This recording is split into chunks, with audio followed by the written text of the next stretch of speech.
Hi, Tru Wonder crew. That's our age 5K and first and second grade teams. I'm here with your weekend update for September 21st and 22nd. We are in the book of Genesis, chapters 6 through 9. So we're talking about Noah and the flood. Our ponder point this weekend is God is a covenant keeper. And with all of these kids, I think it's going to be really important that we define covenant. So what is it? There's no way I would have known in second grade, especially not at 4 or 5 years old. So let's just make sure that we tell these kids that a covenant is a really special promise that is not intended to be broken. So when a man and a woman get married, they enter into a covenant together, like they have promised to be together. At least that's the intention, right? So when we say that God is a covenant keeper, we are saying God makes these really special promises with his people and he keeps them. So our explore activities are very scientific this weekend. On the first one, I would absolutely recommend almost doing this like a little science lab and not letting the kids run their own show with this, but actually saying, okay, one of you leaders, you're going to do it. Have the kids circle up around the table and watch.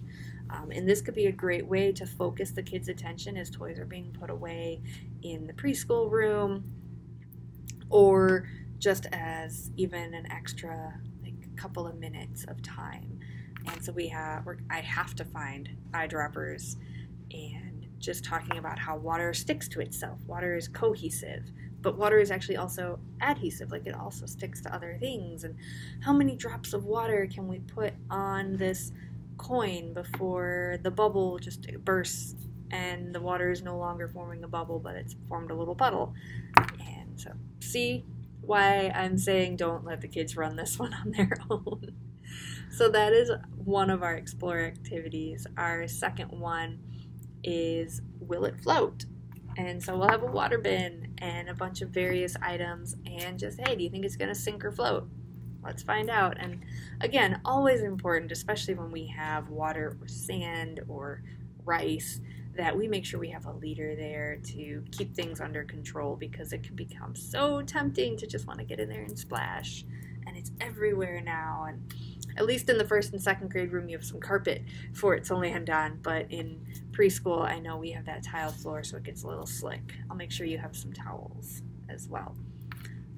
So we're playing with water a lot because we're talking about Noah. Our what's it this week is a rainbow, because that is a symbol to remind us of the promise, that covenant that God made, that he will not flood the earth again, that yes, it has happened, but he is not going to do it again. And looking at the forecast for Sunday, I feel like this lesson is just so appropriately timed. We might see a rainbow on our way in Sunday morning. Who knows if it's between rain showers or not. So that'll be a lot of fun for the kids.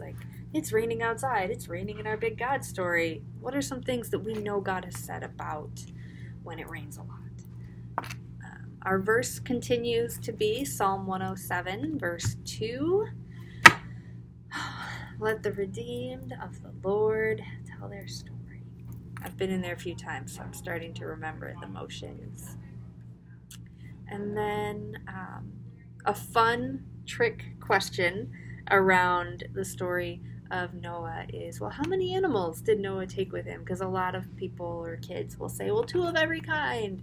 And that's partly true.